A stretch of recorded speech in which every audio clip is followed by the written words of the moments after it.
here with Mike Davis, Senior Director of Rules and Competitions for the USGA. He just finished his press conference and he's going to discuss what the women will face tomorrow at the U.S. Women's Open. Mike, why are you so excited about Oakmont as a venue and what kind of challenge will present the women?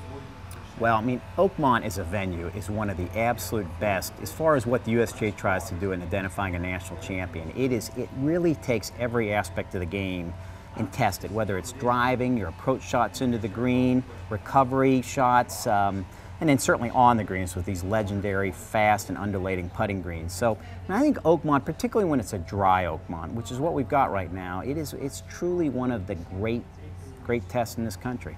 Angel Cabrera won here in 07 at 5 over. You set it up very similar. Compare the two setups as far as length, stimp meter readings, length of rough, those kinds of things. We went back, I mean, we kind of came into this championship and said we really liked, you know, all things being equal, we loved the setup in 2007. So we went with the idea, why don't we just set it up the same way?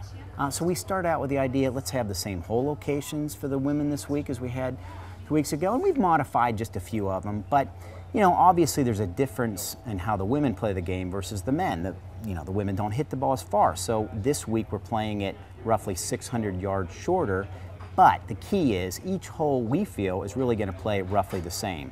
Another thing that's going to be slightly different is the firmness of the greens. The women can't spin the ball quite as much as the men, so we're having to put a little bit more water on the greens. But relatively speaking, we feel that they're going to play the same. So if you hit a nice crisp shot out of the fairway, you might get a bounce, stop, and that's exactly what we'd had for the men. One of the things, looking back on 2007, we said, you know, in hindsight, what we could have done a little bit better is had the rough ever so slightly less severe.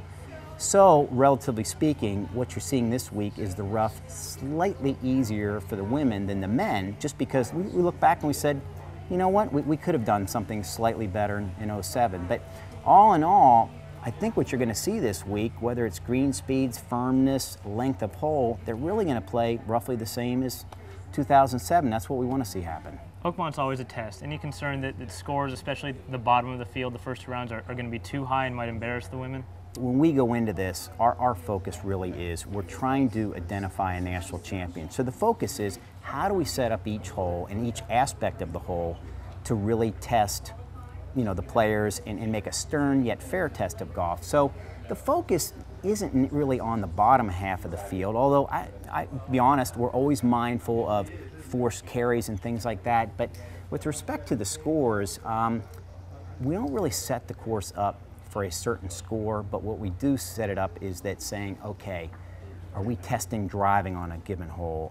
Where do we want the drive zone to be? How penal is the rough? Where do we want the hole locations? What kind of club do we want coming into the green? And if it's, you know, a wedge or 9-iron, you know, you're going to see the hole locations typically more severe than if it's a 4 or 5-iron.